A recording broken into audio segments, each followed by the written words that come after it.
Welcome to episode 5 of BrokenGrandAm, and today is going to be the infamous wheel bearings. Yeah, I can't stress how common this problem is, both with the bearing itself going bad and the ABS sensor built into the hub assembly that goes bad and gives you the 3 fancy lights on the dash. So I'm going to walk you through how to change a bearing, make it a little more dirty than usual, and kind of show you where to look for as far as wiring, because that could also be an issue. Typically for a bad bearing, you're going to hear a growling or a howling. That could be while going straight. If you have one going bad, if you turn and put weight onto that tire, you'll hear it get louder.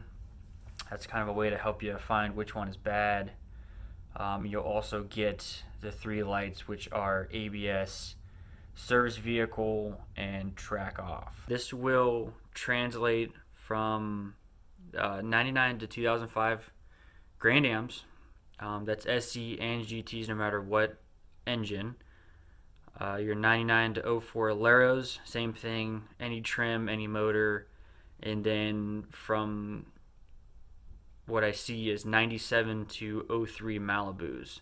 This job takes about 1 hour to change a bearing. That's if you run into no issues. Issues being the bearing stuck to the knuckle, which is where a sledgehammer or an air hammer or something like that's going to come into handy. So let's get into it. I'll show you exactly how easy this can be. This isn't a bad job. If you're a little bit handy, you can save yourself some time and money just doing it yourself.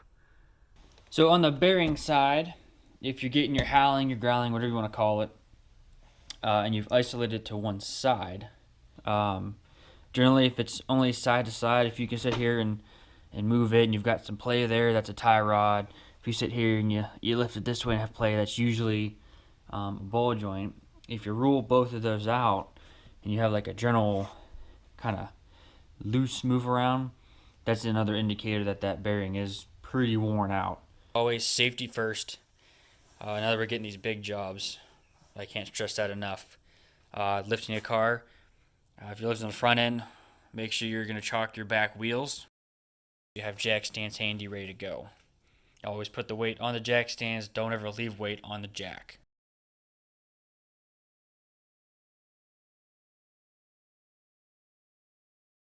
So up to this point, here's what you'll need.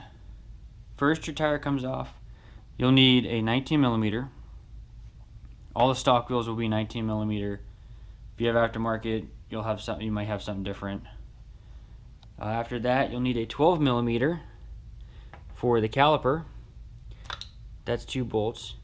You may want to grab a pair of pliers to grab the nut on the inside that's actually on the bracket. It may spin with it, so you might want to grab onto that while you loosen the nut. After that is 13 millimeter, which goes from the caliper bracket to the knuckle. I found tons of these stripped before, so be mindful of that. And after that, the nut, the actual nut itself, is a 36 millimeter, which we have right here. You're going to want to hit where you see these threads with some PB Blaster or WD-40, whatever your poison is, to the 3 bolts. There's 1, there's 2, and the third one's around back here underneath the wire. They're all 13. It can be a little tricky, and I'll show you how to get to them. Now, this is without removing the strut. It can be done.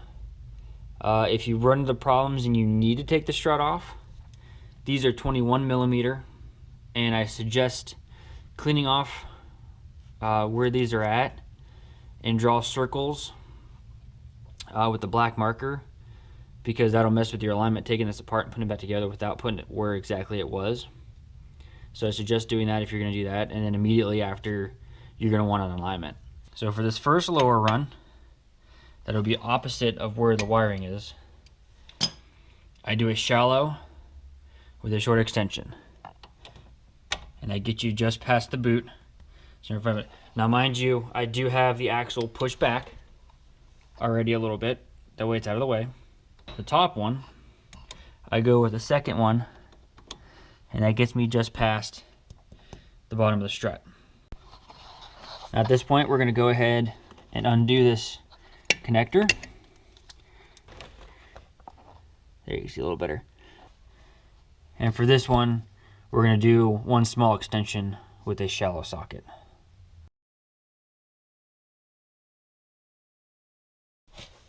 So once you have your 3 bolts out, what you're going to do next is come over here with a flathead, and you're going to get this plug off the mount. Okay, so it's free. And then you are probably going to want to hit it with, again, PB Blaster around where the seam is. With an old one, smack it with a sledgehammer. If you have an air hammer, those are great to use on these until it breaks loose and it'll fall out. When you put your new one in, you sneak your ABS wire through the hole to where this is going to fall. Note where this lands before you take it off. Make sure it goes right back where it is. And then make sure the bearing, the back end, falls where the wire is going to come out right next to this. So when you go to put it in, find your spline, start setting it in place, make sure that goes where it needs to, push it on, and you'll start threading your bolts in. Get the 3 bolts threaded in, and then do your axle nut, and then we'll torque them down.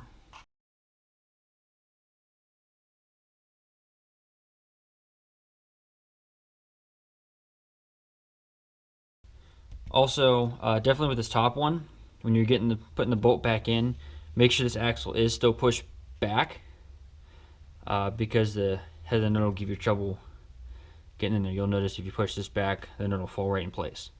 Go ahead and get your sensors set back up here. Snap on like that. And then grab the other end, plug her back in. After that, we're going to grab our axle nut. Now the new wheel bearing, most of the time will come with a new one. Notice this one's silver. There are also black ones that have like a cage around it. That's the old style. There's actually a TSB back in the day that they would take the black ones off and replace with these silver ones. Now if you have a black one and you're going to use the black one, the torque value on that is 284 pound-feet of torque. Now if you get the new one and you're using this new silver one, this one is 173 pound-feet of torque. Give it a little zip.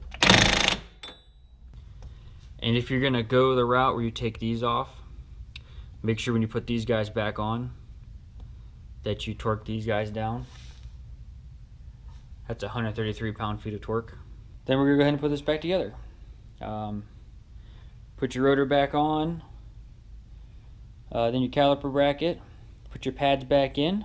If you need to, throw some more grease in the slides just to make sure they stay nice and lubed. Then your caliper is going to go back on, and throw your wheel back on.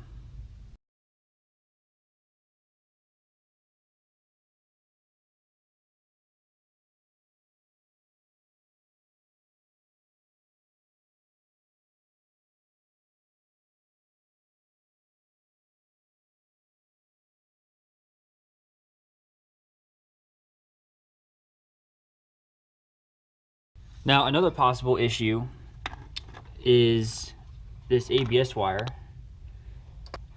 could have a break in it, anywhere from here where it connects to where it goes across the car into the brain. And the wires that come from the ABS sensor, so they'll be down there sitting on top of the transmission, and they run across and then up. This wheel will run into the subframe and up. And yeah, I don't think you can see it. Underneath the battery or in through the fender well, it's actually bolted to the washer fluid bottle, and then to the frame is actually another module or brain that specifically controls the ABS and the speed sensors. So if you need to trace the wires, that's where you're heading. From the passenger front, you're running across and then up, and the driver just goes in and then straight up into that brain. Now, depending on what year you have, the 99s and 2000s had bigger ones about the size of your PCM. The later ones had a little bit smaller one. They all do the same thing, and they're all in the same place. They're all in front of this plastic fender well, which is fairly easy to come out if you need to get to that. So I did this snapshot because neither of my cars right now have an issue with wheel bearings. So the lights you're going to look for, that you're going to see, are ABS, which is on the left-hand side above your tack between 5 and 6, circle with ABS in the middle. On the right-hand side, just above 80, you'll see service vehicle soon, and just above 90 is track off. Those three lights coming on together usually indicate a problem with the wheel bearings. Then you'll need a special code reader that can read those codes because they begin with a C, and that will be able to tell you exactly what's going on and which side.